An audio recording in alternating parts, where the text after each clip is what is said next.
नमस्कार। आज हम LIC की जीवन लाभ योजना को समझने की कोशिश करेंगे।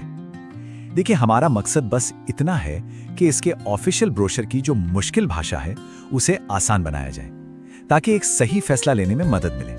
तो चलिए शुरू करते हैं। हम इस पूरी पॉलिसी को 5 आसान हिस्सों में समझेंगे। सबसे पहले ये है क्या, यानी सुरक्षा और बचत। फिर ये काम कैसे करता है। इसके बाद सबसे जरूरी बात, पैसा वापस कैसे मिलता है।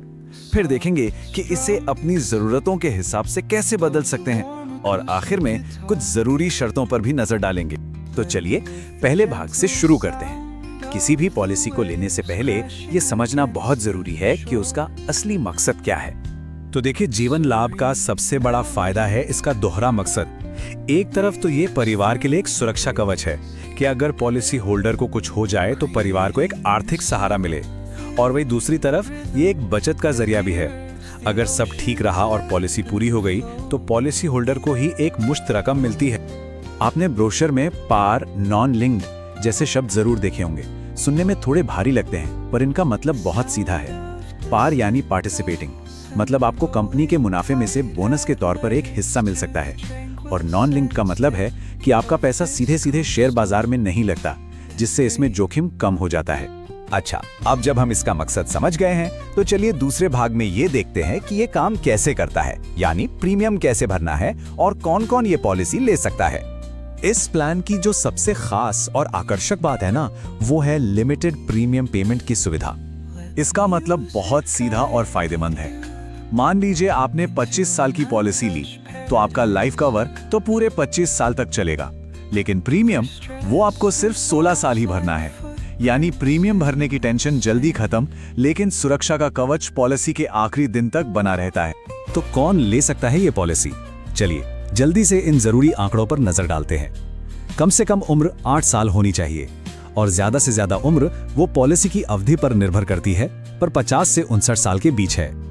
पॉलिसी के मैच्योर होने की अधिकतम उम्र 75 साल है, और आपको कम से कम 2 लाख रुपए का बीमा तो लेना ही होगा।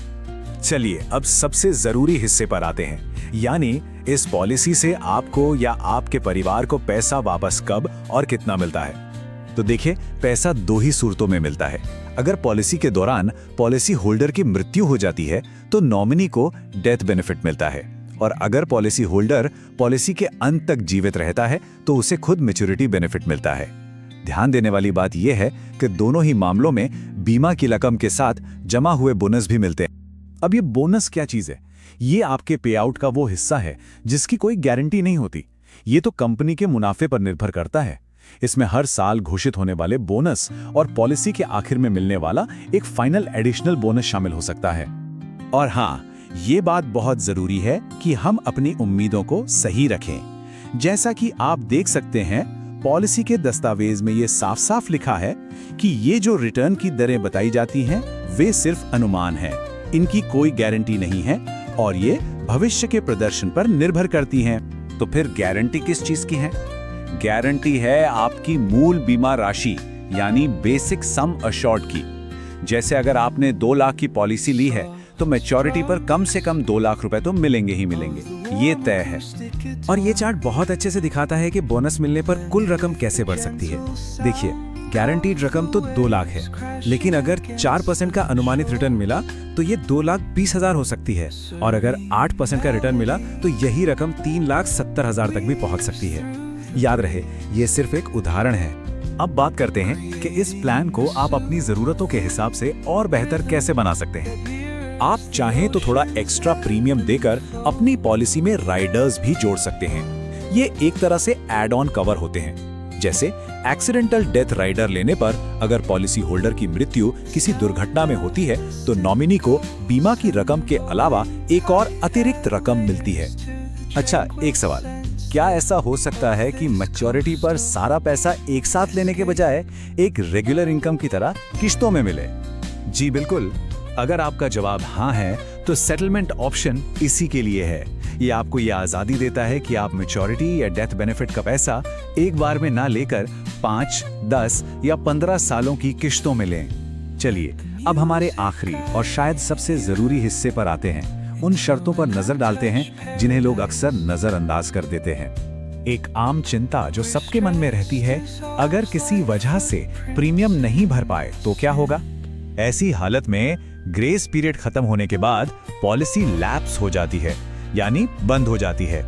पर अच्छी खबर यह है कि आप इसे 5 साल के अंदर अंदर सारा बकाया प्रीमियम और ब्याज चुकाकर फिर से चालू करवा सकते हैं। एक और जरूरी सवाल, क्या पॉलिसी को उसकी अवधि पूरी होने से पहले ही बंद करके पैसा वापस निकाला जा सकता है? हाँ, आप पॉलिसी सरेंडर कर सकते हैं, लेकिन इसमें नुकसान हो सकता है। जैसा कि ये टेबल दिखा रही है, अगर आप पॉलिसी को शुरुआती सालों में ही सरेंडर कर देते हैं तो आपको भरे हुए प्रीमियम का बहुत छोटा सा हिस्सा ही वापस मिलता है। जैसे दूसरे साल में सरेंडर करने पर सिर्फ 30% प्रीमियम वापस मिलने की गारंटी है। तो कुल मिलाकर जीवन लाभ पॉलिसी एक तरह का संतुलन है। एक तरफ गारंटीड सुरक्षा है तो दूसरी तरफ मुनाफे की संभावना जो बाजार पर निर्भर करती है। अब आखिरी सवाल यह है कि सुरक्षा और ग्रोथ का ये मिला जुला रूप आपकी लंबी अवधि की फाइनेंशियल प्लानिंग में कहां और कैसे फिट बैठता है?